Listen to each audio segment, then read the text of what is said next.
जुनून जुनून जुनून जुनून।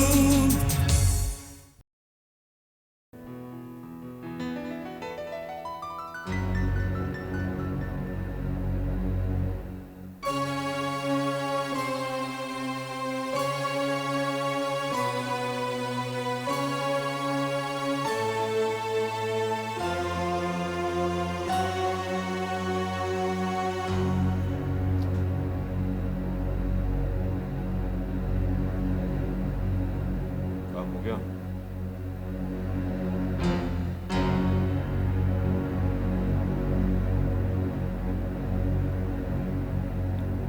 मैंने पूछा काम हो गया?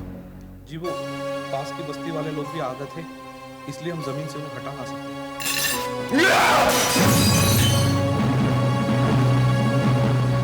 कल तक जमीन खाली हो जानी चाहिए। जमीन कल तक खाली हो जानी चाहिए।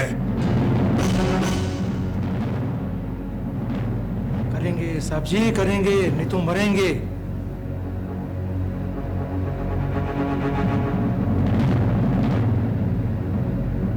जाओ, नहीं तो देर हो जाएगी।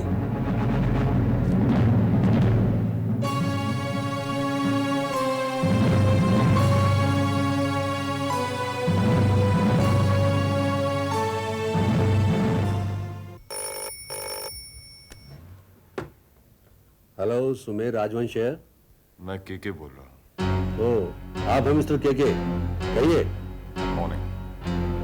लीजिए राजा साहब, मैदान साफ हो गया है, अब काम शुरू कीजिए। और कोई खिदमत? Thank you very much.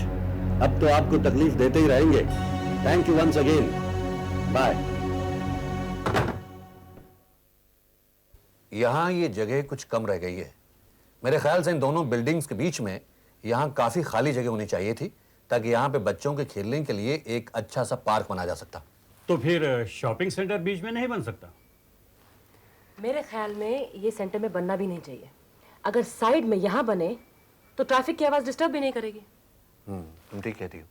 इसका मतलब ये हुआ कि इसमें कोई खास तब्दीली नहीं करनी पड़ेगी। राइट। मैंने अखबारों में इश्तिहार देने के लिए पब्लिसिटी का सारा मटेरियल तैयार कर लिया है। फाइनल अप्रूवल आते ही हम पब्लिसिटी शुरू कर देंगे और साथ में टेंडर्स का नोटिस भी जारी कर देंगे। तो क्या ब्रोशर का ख्याल छोड़ दें? ये आपसे किसने कहा? हम ब्रोशर जरूर छापेंगे, इससे पब्लिक का इंटरेस्ट बढ़ता है। ठीक है, मैं ब्रोशर के डिजाइन प्रेस में दे देता हूँ, आप अखबारों में इश्तिहार भेज दीजिए। Right. Thank you sir. Welcome. Rekha, मैंने अखबारों में छपवाने के लिए इश्तिहार का ये डमी तैयार किया है, इसे देखो जरा।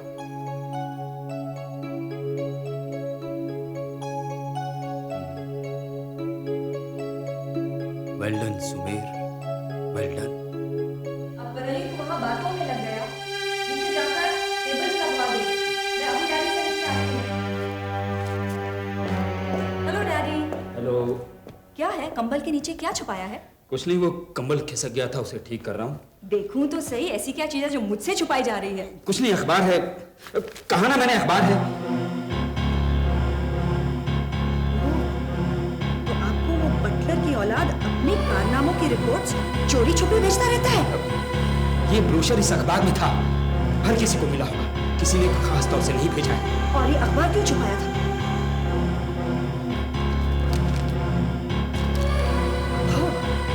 अखबार में भी ढिंढोरा पिटवाया है, खबर भी छपवा दी। ठीक है डैडी, ठीक है। अगर मेरे दुश्मनों की खुशी में शरीक होकर आपको खुशी मिलती है तो मैं क्या कर सकती हूँ, मगर सुन लीजिए, अगर आइंदा ये चीथड़ा अखबार इस होटल में आया तो मुझसे बुरा कोई नहीं होगा। क्यों? ये अखबार क्यों नहीं आएगा? पिछले महीने तक तो हर रोज इसमें तुम्हारे इस होटल अपोलो का इश्तिहार छपता था। डायरेक्टली इनडायरेक्टली तुम्हारी पब्लिसिटी होती थी। अब यही नेशनल पेपर चीथड़ा बन गया। क्यों? इसलिए कि इसने राजवंश बिल्डर्स का इश्तिहार छपा है। पागल हो गई हो? हाँ हाँ, मैं पागल हो गई। इसीलिए आपने ये अखबार और ये ब्रोशर मुझसे छुपाने की कोशिश की थी? इसलिए छुपाने की कोशिश की थी कि अब मुझे तुमसे डर लगने लगा है। खिड़की से कूदकर मैं आत्महत्या नहीं करूंगी। लेकिन वो बटलर इस तरह अपना ढिंढोरा पीट पीट कर बहुत बड़ा बिल्डर नहीं बन सकता। उसकी हिम्मत तो देखो, आदित्य धनराज से टक्कर लेने लगा है। तुम्हें इससे ये नहीं पता लगता कि वो किस मिट्टी का बना है? देख लेना डैडी, धनराज वाले उसे खाक में मिला। आखिर उस बेचारे ने तुम्हारा क्या बिगाड़ा है जो तुम इस तरह की बातें कर रही हो? उसे तो ये भी याद नहीं होगा कि हमने कभी उसे खरीदने की कोशिश की। याद नहीं होगा तो अब याद दिलाऊं कि इसकी असली औकात क्या है। ठीक है, जो जी में आएगा, और मुझे चैन से मत दो। एक वक्त तरसता था। अपनी सूरत से भी नफरत हो। ठीक है, मैं आपके सामने कभी नहीं आऊंगी। मिन्नी, मिन्नी, मेरे मेरे बच्चे मेरी बात सुन। मिन्नी, बात सुन बेटा, मेरी बात सुन।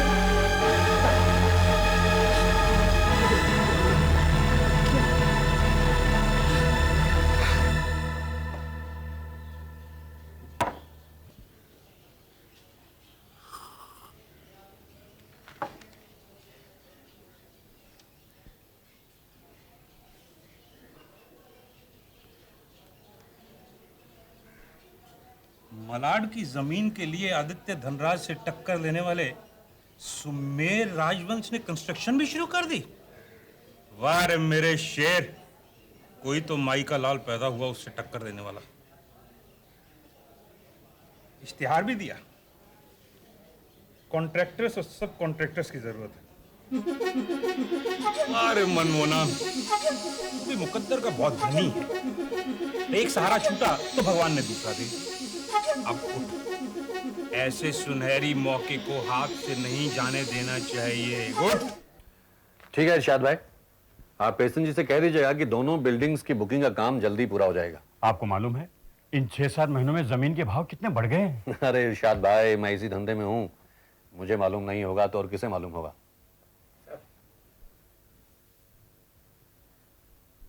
मनमोहन धनराज? अच्छा, अपने इस बंबई में कितने धनराज होंगे? क्या मालूम, नाम मालूम नहीं कितने होंगे, लेकिन खानदान तो सिर्फ एक ही है इस धनराज इंटरप्राइजेस वालों का। भेज दो। ठीक है, आप दोनों बिल्डिंग्स की कंस्ट्रक्शन की तैयारी कीजिए, मैं जरा इन साहब से मिल लूं। जी।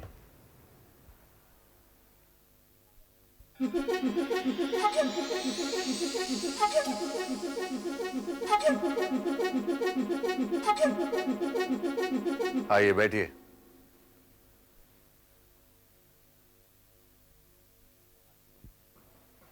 फरमाइए। क्या कहूं राजा साहब,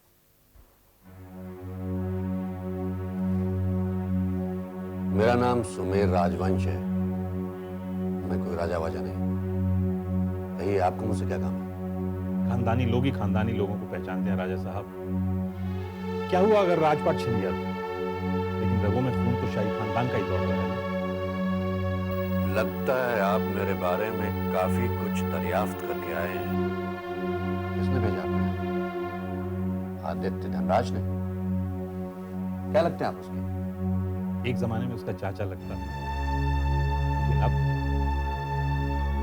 अब कुछ भी नहीं। जब उसे मेरी जरूरत ही नहीं रही तो उठाकर सड़क पर फेंक दिया। राजा साहब, अपने जमाने में मैं भी शहजादा था, सोने चांदी के बर्तनों में खाया करता था। अब दर दर की ठोकरें खा रहा हूं। बस आपकी शरण में आया हूं। बात को समझ में आ नहीं रही। क्या आप वाकई आदित्य धनराज के चाचा? सगा चाचा था, लेकिन अब सब रिश्ते टूट गए। बाप दादा की जायदाद क्या मिली, सारी इंसानियत नीलाम कर दी।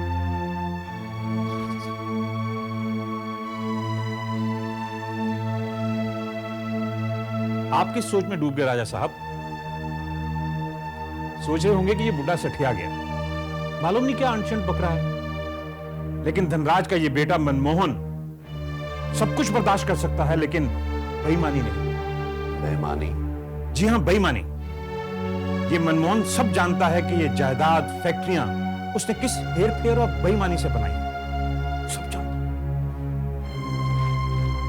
लेकिन आप ये सब कुछ मुझे क्यों बता रहे हैं? मुझे इससे क्या लेना है? अभी नहीं, लेकिन आगे चलकर होगा राजा साहब। आपने उससे बढ़कर बोली देकर उसे चुनौती दी। आज तक जो भी कोई उसके मुकाबले में खड़ा हुआ है, उसे उसने कुचल कर रखा। लेकिन एक बात अभी तक मेरी समझ में नहीं आई कि आप मेरे पास क्यों आए? मैं यहां भीख मांगने नहीं आया राजा साहब, हालात से मजबूर होकर आपकी शरण में आया। अपने वक्त में मैं भी एक बिल्डर था। आपका इश्तिहार इस अखबार में देखा तो चला। आपका इतना बड़ा कारोबार है, इतना बड़ा दफ्तर है, राजा साहब मुझे भी किसी को थोड़ी सी जगह। अरे अरे अरे, आप इतने बुजुर्ग होकर मेरे पांव पकड़ रहे हैं। मजबूर हूं राजा साहब। इस मोहरे को आप प्यादा समझ लीजिए, बड़े काम कीजिए, तजुर्बेकार और सही मशवरा देना आप आजमा कर। ठीक है, आप बाहर जरा इंतजार कीजिए, मैं आपको सोच के बताता हूँ आगे क्या किया। भगवान आपका लंबी उम्र, आपकी सल्तनत आपको वापस कर दे। ये राजा साहब।